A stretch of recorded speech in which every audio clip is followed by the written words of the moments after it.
Matt Stafford and company. Matt Stafford was actually asked to renegotiate his contract, and he said, no, I'm holding on to all my money. And rightfully so. He earned it. They signed on the dotted line. He's getting paid his money. Well, how does that fare with what's going to happen next year? Listen, we obviously know that the Rams won a Super Bowl.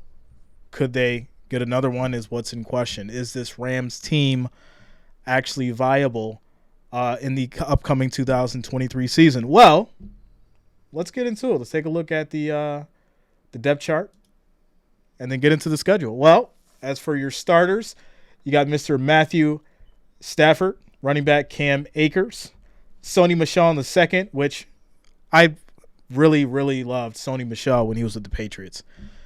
I hated the Patriots for obvious reasons, but Sony Michel was just a beast in his prime. Mr. Cooper Kupp, one of the best wide receivers in the league, followed up by Demarcus Robinson. Van Jefferson as well, Tutu Atwell, Austin Tremel. And then for your third wide receiver on the third, it's going to be Ben Skowronek, who had a decent year last year. Followed up by tight end Tyler Higbee. Left tackle is going to be Joe Noteboom. Left guard, Steve Avila. Center is going to be Brian Allen. Right guard, Coleman Shelton. Right tackle, Rob Havenstein. Getting into the defense, Kobe Turner, Bobby Brown III. Crack is whack. Shout out to Aaron Donald. Y'all know Aaron Donald's a beast. Mr. Byron Young, Ernest Jones, Christian Rosboom, Michael Hocht, Robert Rochelle, Jordan Fuller, Russ Yeast, and Mr. Kobe Durant. As for your special teams, you got Tanner Brown, Ethan Evans, Tutu Atwell for the punt return and kick return, and then Alex Ward is your long snappers. All right, get into the schedule. Let's take a look at this thing here. But before we get into this, let's look at last year. Obviously, getting into this, we'll see that week one they lost to the Bills 31-10. Stafford had 240 yards. Henderson Jr. had 47. Cooper Kupp had 128 yards. We were absolutely getting destroyed by Cooper Kupp. And, without a doubt, I definitely think he's going to put up the same numbers, if not more this year, if Matt Stafford, of course, can stay healthy. Followed up by a win against Atlanta, 31-27. But this was a close game. And let's be honest, you don't want to see close games with Atlanta. You normally want to blow this team out. Followed up by a win against Arizona, 20-12. Once again, another close game. Be it Arizona. A loss to the 49ers, 24-9. A loss to the Cowboys. One against Carolina. And then went on for a 6-game losing streak. Lost to 49ers, lost to Tampa Bay, lost to Arizona, lost to the Saints, Kansas City, and then the Seahawks. Shout out to Patty. Getting over to the Raiders. They won in a 1-point game, 17-16. Getting over to Green Bay, 24-12. They won against Denver, 51-14, which was absolutely amazing. But hey, it was the Denver Broncos. Next up's going to be the Chargers, 31-10, where they lost, and then the Seattle Seahawks, 19-16 in overtime, which obviously Mr. Baker Mayfield came in and played shoddy. So Mr. Baker Mayfield is actually gone now. He's with the Tampa Bay Buccaneers. Some people believe in him. I do not, unfortunately. And we'll obviously get into that another time, but you guys know how that goes. Shout out to Dulo, says things got rough. Things got more than rough. They got absolutely terrible.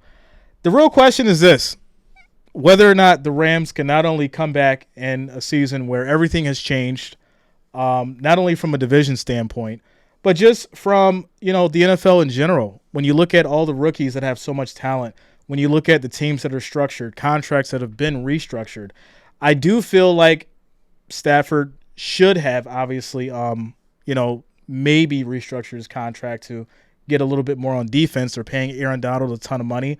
He's only one man. I would say maybe pick up a couple more, linebackers, maybe some more strong safeties. But hey, they're going to have to work with what they have to work with. But that was last year. So let's get into this year. So they're going to start off against the Seattle Seahawks on September 10th, get into the San Francisco 49ers on the 17th, Cincinnati Bengals on the 25th, Indianapolis Colts on October 1st, followed up by the Eagles, Cardinals, Pittsburgh, Cowboys, Green Bay. Bye week is week 10. Seattle Seahawks is the 19th. Cardinals on the 26th. Browns on the 3rd. Ravens, Commanders, Saints, Giants, and then the 49ers. As far as the preseason, they'll start against the Chargers, followed up by the Raiders, and then Denver. All right. George says, Rams aren't my cup of tea. I see what you did there, George. Shout out to you with the Cooper Cup joke. Dulo says, I agree after a season like that, but I do say get your money. Listen, this is the year of getting your money. We see what's going on with running backs, right? Nobody wants to pay running backs this year because of, obviously, the way that the game's changing from the quarterback position and how much they're going to be utilized. When you got people like Bryce Young, who's 5'10", who's going to run out of that pocket, what are you looking to pay your running back? The guy who's going to get beat up all season and not really be worth much in 4 years. That's the issue that we're having with the running backs and why they feel the way that they do and why the league doesn't want to pay them. But hey, Matthew Stafford isn't one of those quarterbacks. He's going to stand in that pocket. He's going to try to pass the ball. Will he get out there and run a little bit? Sure. But he's not going to get you 50 yards in a game. He may get you 10 to 20 at most. So, getting into the season, I got them going against the Seahawks, obviously week 1. This may be a 50-50 game. Both teams coming out to a strong start. Geno Smith and company is not to be overlooked. I really feel like people were so upset with me because I said that Geno Smith is ahead of Trevor Lawrence, but let's go look at, they both only had 1 year, one good year. And even though Geno Smith has been in the league for over 10 years now, I get it. A year is a year. Trevor Lawrence has been in the league for 2 years. Well, going on 3 now.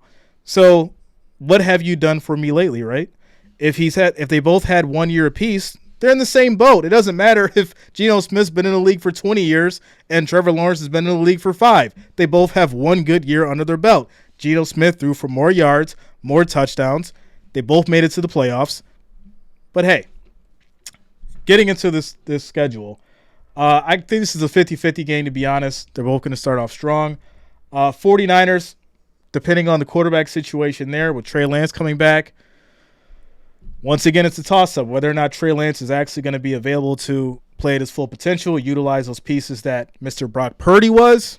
That's going to be the question. But I am going to give the edge to the 49ers. I'm going to take the Cincinnati Bengals. I'm going to give the Rams the Colts game. They're going to play against the team who lost the Super Bowl, which is the Eagles. I'm going to give that to the Eagles, though. Followed up by Arizona. I don't think Arizona has a chance this year. I'll be surprised if they win any game. Followed up by Pittsburgh with Kenny Pickett. I'm going to go Pittsburgh on this one. I think Kenny comes out strong. Cowboys. I'm going to have to go Cowboys here.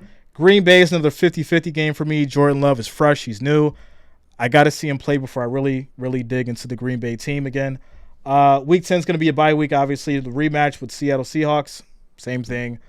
Cardinals should be a loss. They should beat the Browns.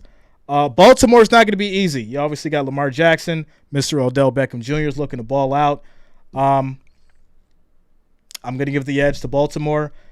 Commanders, they'll beat the Commanders. I'll give them that one. Saints, I think another 50-50 game. That's going to be Thursday Night Football. The Giants, Saquon Barkley having such issues with his contract. I think that's going to affect team morale to a certain extent. Hopefully they'll have everything figured out. But, hey, we'll see. I'll give the edge to the Giants on that one. And then, obviously, the rematch with the 49ers come week 18. So there you go.